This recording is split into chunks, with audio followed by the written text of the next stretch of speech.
On Wednesday, a federal court dealt a major legal blow to President Trump's global trade agenda. The court blocked the bulk of the president's sweeping tariffs. That includes the so-called Liberation Day tariffs Trump announced in April, and the duties he placed on China, Mexico, and Canada earlier this year, designed to combat fentanyl coming into the U.S. Trump implemented the tariffs without Congress by invoking the International Emergency Economic Powers Act.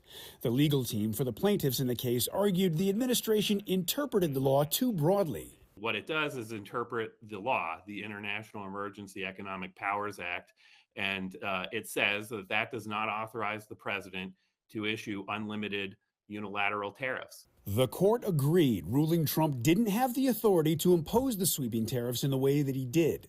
The Constitution gives the power to tariff to Congress, not to the president.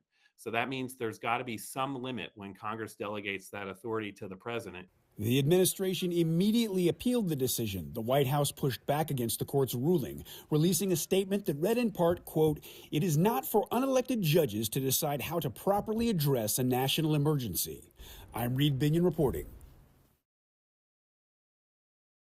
Teens are finding the summer jobs market isn't so hot. Employment firm Challenger Gray and Christmas forecast teens will see the lowest number of summer jobs added since 2010. At the same time, Indeed hiring lab economist Allison Srivastav sees more demand for those summer roles. There is more interest in summer jobs than we have seen in previous years, so there is going to be some more competition. Challenger Gray and Christmas says businesses may hold off on summer hiring as tariff whiplash fuels economic uncertainty, with the possibility of higher costs for goods and concerns about consumers pulling back, especially in areas like travel and tourism that typically staff up with young seasonal workers. Srivastav says their data shows businesses not really shedding employees, but also not eager to hire. People are kind of frozen in place. You know, it's a little bit of a deer in the headlights situation. So there's only so long that can go on for before, people have to start making business decisions, especially in those more short-run markets like summer jobs. Areas where jobs do remain available are tried and true in-person summer gigs like offices that need administrative help and camps and recreation. We haven't seen really a shift in necessarily the jobs that people are hiring for the summer, more of just like an overall decline. It's still very much camp counselors is a big one, lifeguards, things like that. In Washington, I'm Karen Kafa.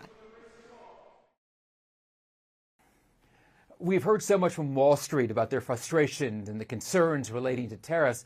Now we are seeing this lawsuit, this injunction. It was the result of a lawsuit, though, that was filed by smaller companies, you could argue Main Street companies, in the United States, including a winemaker. Let me update you on where things stand because we've seen so many twists and turns over recent weeks. Right now, a 30% tariff on Chinese products has been halted. These were in place as part of that trade truce with the United States and China as the talks were going forward, but that has now been halted, those tariffs at least. The 25% tariff on goods from Mexico and Canada, halted. A 10% tariff on most goods coming into the United States, halted. What remains, though, is a 25% tariff on automobiles, steel, and aluminum. That's of great interest to Europe, as well as many countries here in Asia, which are very heavily automotive focused. So those are still in place. The White House says it's appealing this.